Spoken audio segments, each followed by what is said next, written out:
This is a visual video of flowers.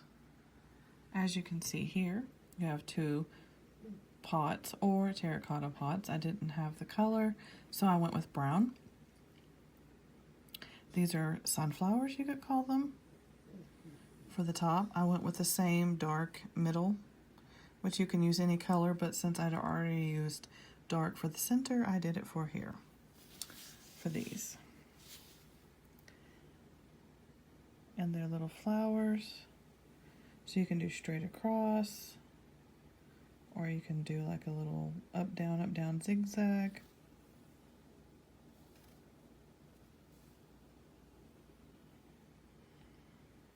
This is just to kind of give you an idea if you wanted to put planters on your house, or if you want to put potted plants in front of your house. This is kind of what I would think that it would look like if you did that.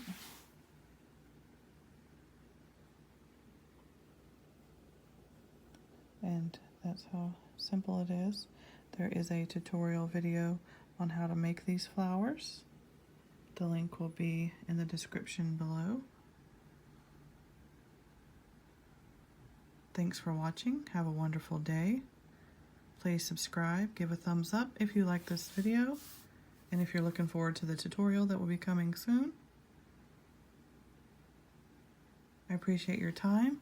I hope this gives you ideas and inspires you to create new plastic canvas tissue boxes, coaster holders, jewelry boxes, teacher pen and pencil crayon holders. Whatever it inspires you to do. Thanks for watching and have a blessed day.